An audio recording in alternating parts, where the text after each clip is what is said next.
Hi, this is Darlene Love. This is Alec Baldwin. I'm Gayla Peavy. Merry Christmas, Steve. This is the Money Man. That's right, Eddie Money, wishing everybody a very happy holiday. This is Gretchen Peters.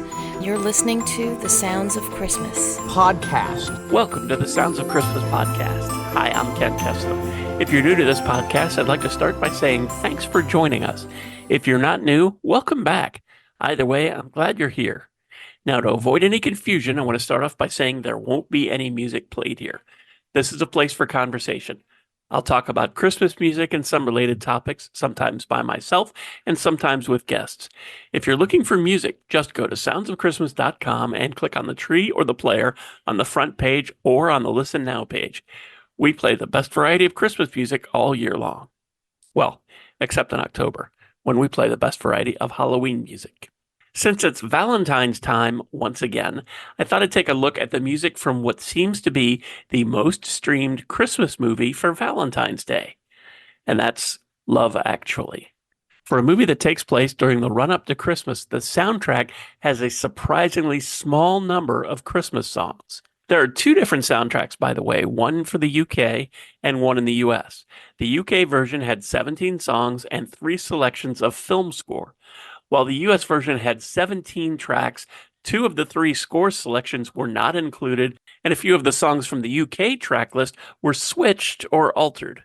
The U.S. edition of the soundtrack removed the song Sometimes by Gabrielle and replaced the Girls Aloud cover of Jump for My Love with the original by the Pointer Sisters. They also replaced Maroon 5's Sweetest Goodbye with a medley of Sweetest Goodbye and Sunday Morning. None of those are Christmas songs. I just found it interesting.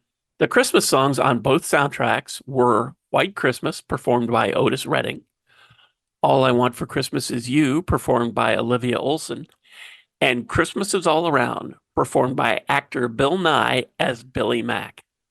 The latter song was part of a major storyline in the film, and it still amazes me, over 20 years later, that it wasn't released as a single. Speaking of the score, the entire score from the movie remained unreleased until recently, when it was finally issued in 2021 as a 33-track soundtrack.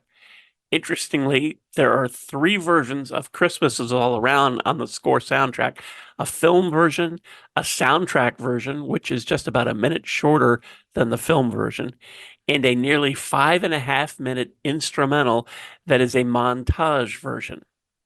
In addition to all of that, there were a few Christmas songs that, for one reason or other, appeared in the movie, but not on the soundtrack.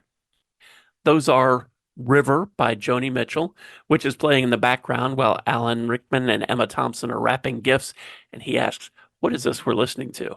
And she proceeds to tell him of her love for Joni Mitchell. Then there's All Alone on Christmas by Darlene Love, which plays as the movie transitions to 1 week until Christmas Day, where Colin shows up at Tony's flat to tell him about his plan to go to the United States. Silent Night by the Preteens is the song Mark plays, asking Juliet to just say it's carol singers when he shows her a series of poster-sized messages about how he feels about her.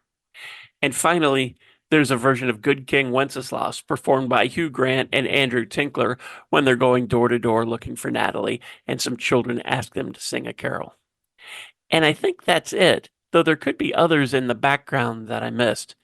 Anyway, for this Valentine's Day, or really for any day, I hope this sentiment from Hugh Grant is true for you. Seems to me that love is everywhere. Often it's not particularly dignified or newsworthy, but it's always there. Fathers and sons, mothers and daughters, husbands and wives, boyfriends, girlfriends, old friends. When the planes hit the Twin Towers, as far as I know, none of the phone calls from the people on board were messages of hate or revenge. They were all messages of love. If you look for it, I've got a sneaky feeling you'll find that love actually is all around. Thanks so much for listening, helping me share some Christmas spirit, and for continuing to support the Sounds of Christmas station and podcast. I told you how to listen to the station, and you're already listening to the podcast, so my work here is just about done. All of our episodes are available on the Sounds of Christmas website. Just click the podcast tab. And we also have a Linktree page that lists most, if not all, of the sites that carry our podcast. So you can scroll down, find your favorite, click on over, subscribe, and you'll never miss another episode. If you have comments or suggestions on this episode, previous episodes, or the Sounds of Christmas station, feel free to reach out to me on social media or through the website. Thanks again. And may you always believe in Santa Claus.